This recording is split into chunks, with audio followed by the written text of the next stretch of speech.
Hello guys, in this video I will try to break down what's happening right here, how we achieve this result, and what's the difference between other pipelines. So at first I need to start that right now the industry is changing to a better quality. If we see some of the recent projects, we will take a look that they were actually created with PBR and hand paint details, the same way as we did here. Here you can see before and after. And to tell you a bit about the story, at first it started with a poly pipeline without any baked textures, and back then we had plenty of games in this kind of style. Let's say this one, it was only in 3ds Max and Photoshop, so just low poly pipeline with hand paint textures. This one was made 9 years ago. For me it seems like it was 2 years, because when I look back then at this, I was really inspired. So then we had a new trend which called PBR. Obviously it's not even a trend, this is just a way to push our graphics even more. And here you can see we can achieve very specific quality of 3D modeling.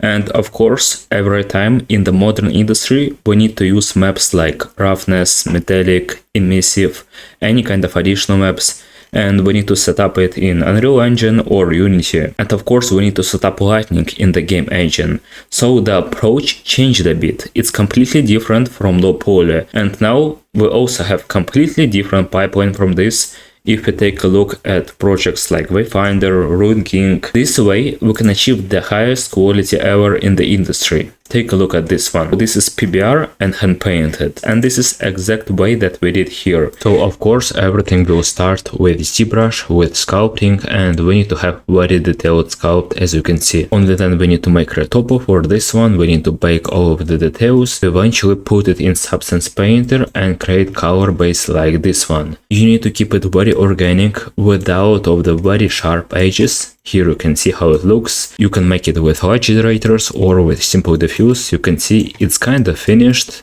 I mean, if you have very strict deadlines, you can probably paint a bit of here and maybe on the eyes, and it will be it. But if you want to push it even more, like you saw here on this type of works, we need to add more hand paint details.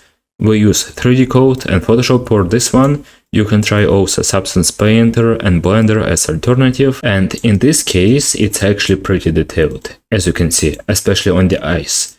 And it really depends on the style. Even in this PBR and hand paint texturing we have plenty of options. For example, you can add lots of details, like this one. This is also PBR. For this one we did a bit of the texturing, style is a bit different, and in my opinion, if you want to work in game dev, you actually need to master this entire pipeline. You don't need to be a professional painter, you don't need art degree. I told you guys many times that this kind of work, for example, one simple weapon, one prop, could be very nice to start with. You don't need to go very complex right from the beginning. It's better to nail the sculpting, baking, texturing, basically every step of the pipeline until you kind of make it perfect, at least at your level. And only then you can move on maybe to environments, to characters and stuff like this. But I know many people still won't listen to me and they will try something too complex. Like we see on our station, we see plenty of, in my opinion, average works, but sometimes works are that way more simple. Let's say this one.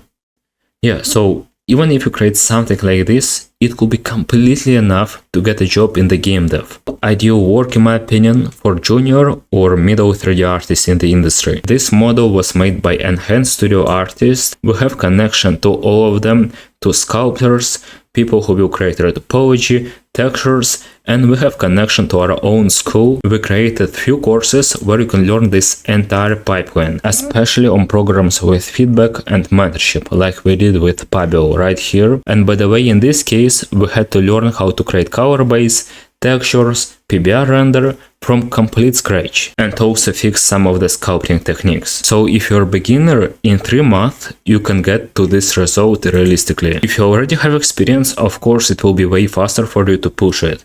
We also have some complete beginners who join texturing programs.